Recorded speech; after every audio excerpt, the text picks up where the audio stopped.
All right, guys.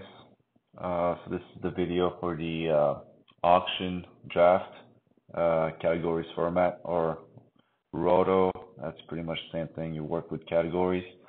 I just made a video on the standard or snake draft. So that's up on my channel right now. So all right, let's get into it. So let's go over the settings first, and we'll see like these two tables, what they do, what do we look for, and just a little bit how it works and why it is optimal. All right, so we'll just go with the standard here. That's the number of players you need on your team. We'll just enter 13. That's basically what they have for mock drafts and most leagues. Uh, Here, the scoring categories. So here we have the 9 categories. I added these two because I had a few people that wanted them, but then turned them off to no, so the tool is not going to take them into account when optimizing and giving you suggestions. Also, for people, I have a lot of people too that want to punt categories. I would advise against it. I'll tell you exactly why, but I'll tell you first how you would do that. So there's some people that want to punt blocks, for example. Look at the block column here. If you turn that off, no. See, it turns off the whole column over there. So basically turning everything to 0. It's not going to take the engine here when it's making the suggestions. It's not going to take into account the blocks. So every category you want to punt, just turn them off. Like here, the menu, nope. So that's how you would do it. I would advise against it because the main point of punting is to make your life easier when you try, because what you want to do is create a balanced team, optimal, balanced. So if you have 9 categories, that is pretty difficult to do if you don't have a tool like mine. Mine is giving you the optimal suggestions all the time.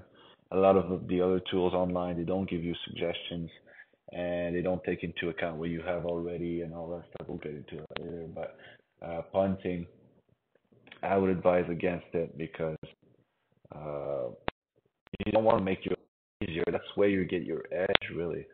Um, so if you punt, you decrease your overall performance, and you don't want that. So people punt when they don't have anything to calculate things. They have to do it in their head as you go along, and the picks are coming pretty quick. You don't have time to read them because you might have like a combination of players in your head, and that's never gonna play out like this. One of the players you wanted or whatever, and it changes the whole thing because you were planning on this player being like really strong for this category, so you could have other players to balance for the other categories, but you don't get that player. So what do you do now? You might go like on the fly. You might like, but it's too fast. It's not going to be optimal. It's going to be subpar at best. So this tool is always giving you the best combinations, um, and you don't have to think really. It's going to tell you who to pick, so you don't have to punt, and yeah, your overall performance is going to be higher. That's where you get your edge really. So yeah, so budget here standard is pretty much 200. Um, you can select here Yahoo or ESPN. That's what I have. Basically, what it does, because the projections are the same. These are Z scores, so projections not going to change for any platforms. Uh, Score here. What it does is look here at the average cost. and live cost too, which is equal, but this one you can modify. I'll show you later. Um, so you can select ESPN, look at the average cost here, and this one too, but look, you choose ESPN, it's going to change. So that's the average cost.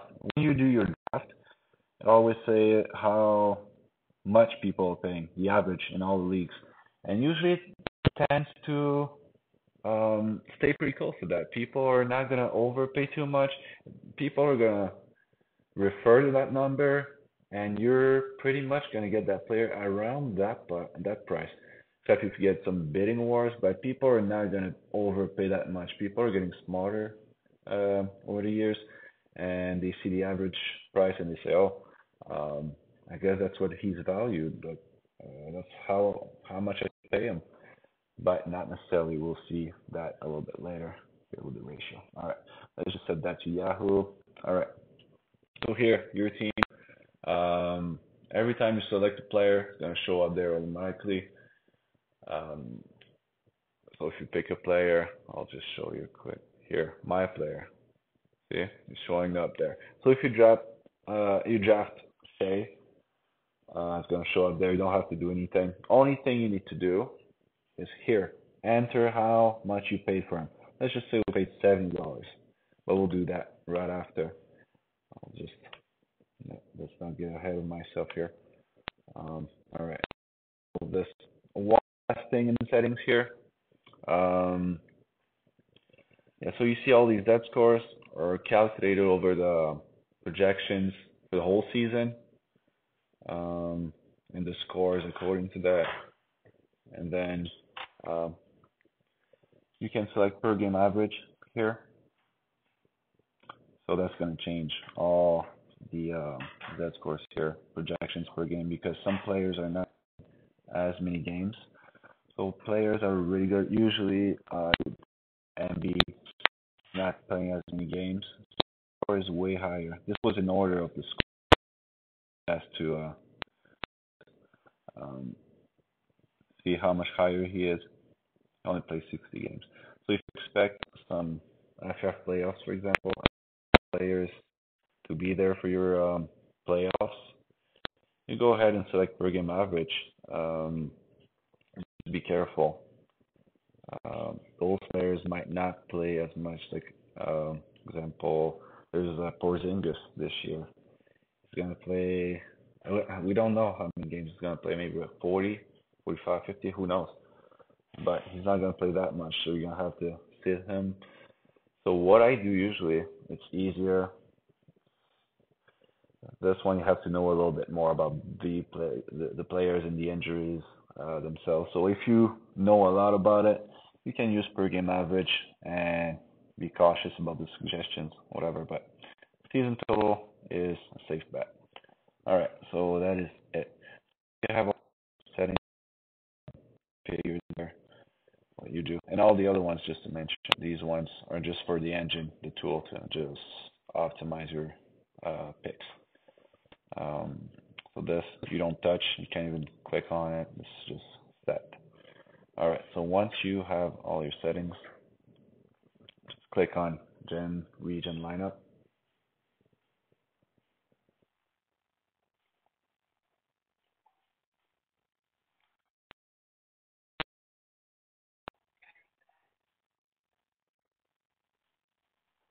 All right. So you get your suggestions here.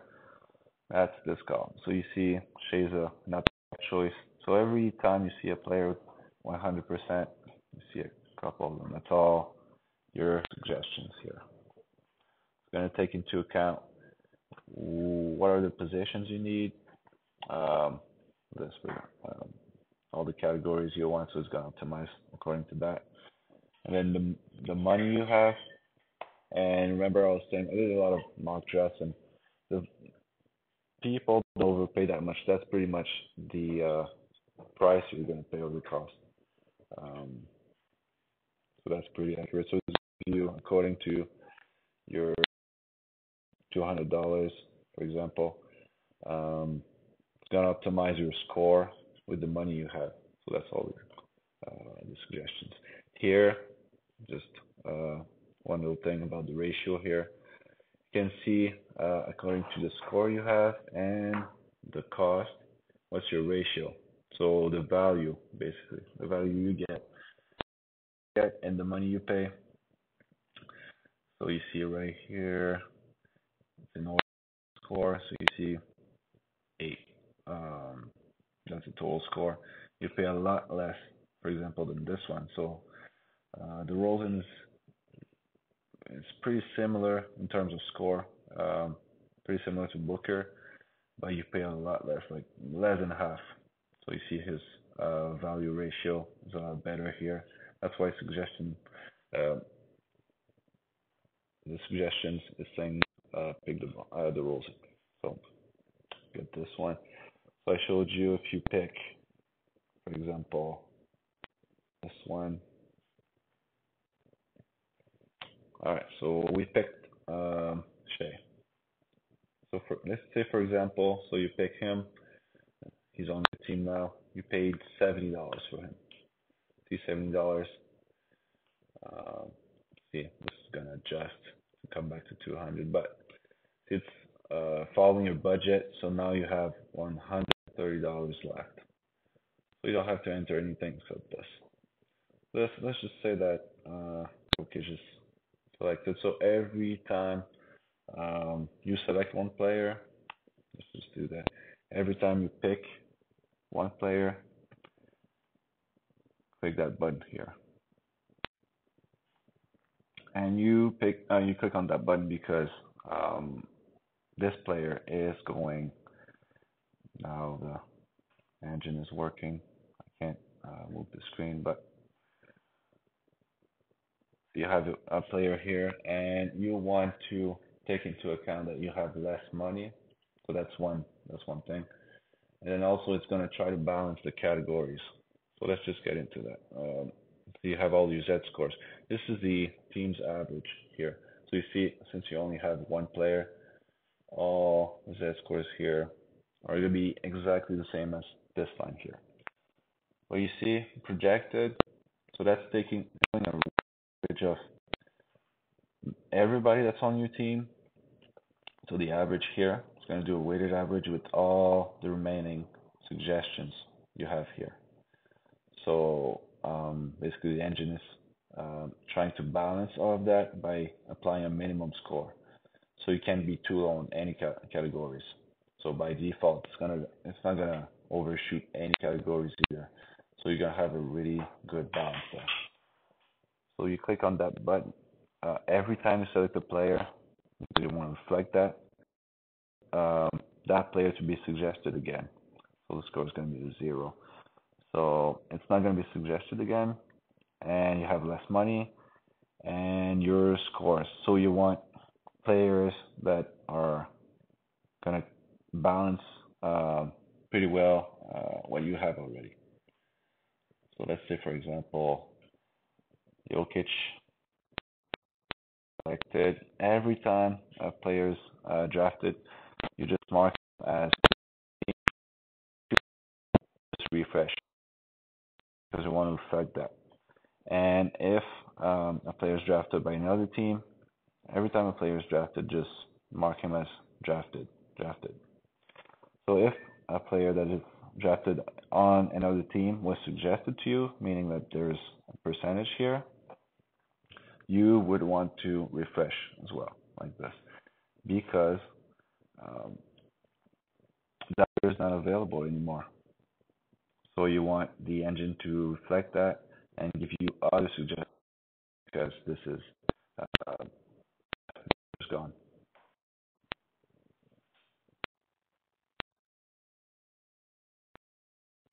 You have all new suggestions here. There's really no need to regenerate the lineup if you mark a player as other team, but he was not suggested to you. It's not going to affect anything. You still have the same suggestions anyway. So let's just do a couple. This, drafted. So be patient. Really go for the targets that are 100%. Like I said, you can overpay them a little bit, but usually you would get them for that price. So don't go for. It's okay to go for other players. Pick them. Like for example, if I pick, let's say I don't know, Anthony Edwards, that's fine. He's 53. Let's say I got a good deal. That's why I picked him. Like $48 here. Okay, so I picked a player on my team. I would generate right away. I advise you to pick too many players that are not suggested because it's gonna mess up with your projections here. It might not be able to meet the minimum score for each category. So don't do that too much. Just one or two players, maybe that were not suggested, but not not more than that. Do more. This doesn't change anything. You don't have to refresh. But for example, the Rosen is you would go after him, but he's going for like I don't know $25. You're like, okay, that's a little bit too much. I'm not gonna pay 25 for him. Other team, see, he was suggested, and now he's drafted 2014. So you hit that again,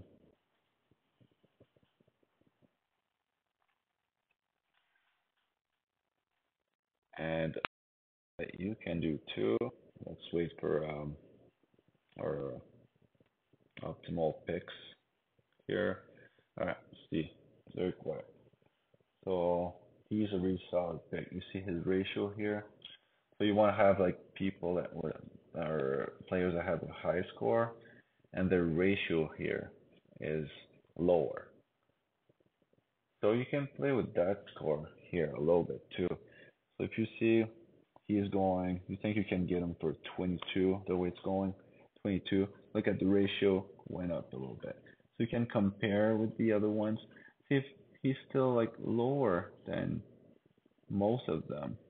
You have Van Vliet here. That's fine. He's close now.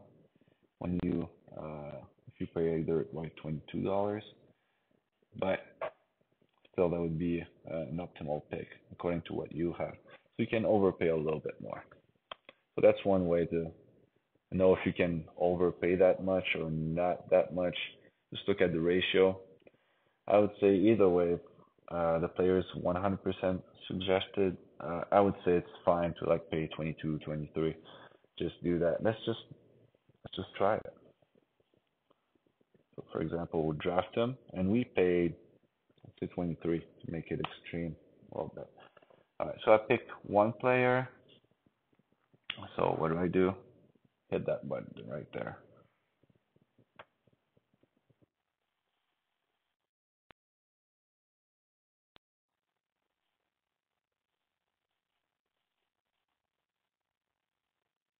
All right, 25%. All right, all good. Let's see, new picks. See, it changed a little bit. So we don't have the same, or I don't know, not sure.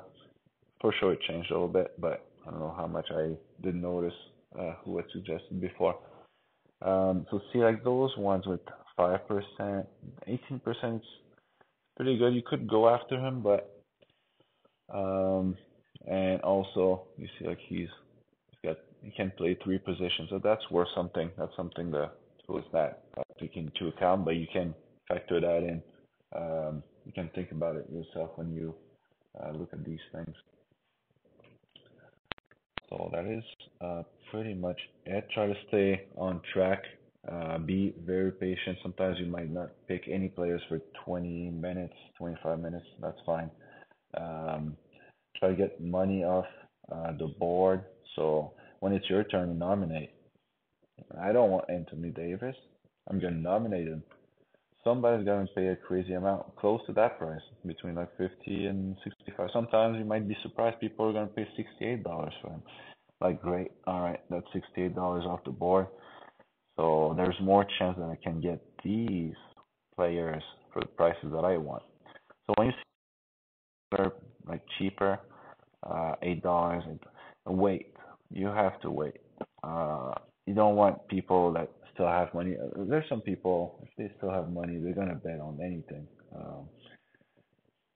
So you want those people off.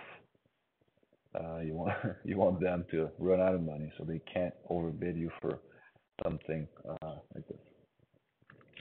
So yeah, be patient, and I'm gonna upload this video on YouTube right now. If you have any questions, just go in the comments. Um, I'll answer your questions there. And yeah, if you are looking for the standard draft or snake draft categories too, I have that video up right now. Just look on my channel. Um, it's up there. And in the description, if you want to buy that tool, all the everything is there. I'm gonna have all the description, you know. But if I missed something, I don't think I did. But just to finish here, this tool is really the best. It's gonna optimize your picks while balancing all the categories. So you see here, you just look with all our 3 picks and everybody else that suggested. See, we have 3 players. We need 10 more. I suggest 10 players here, and that's your weighted average with your team and all the other suggestions. See, there's a minimum threshold, so it doesn't just go into one category. So you have a minimum threshold for your score while being optimal. That's the big thing. This tool is gonna bring you all the optimal choices and balance everything by having a minimum score here. So that is it. Um, yeah, you can play with that column here. Just last thing, that people are asking me questions all the time because I had another live mock draft video without the audio.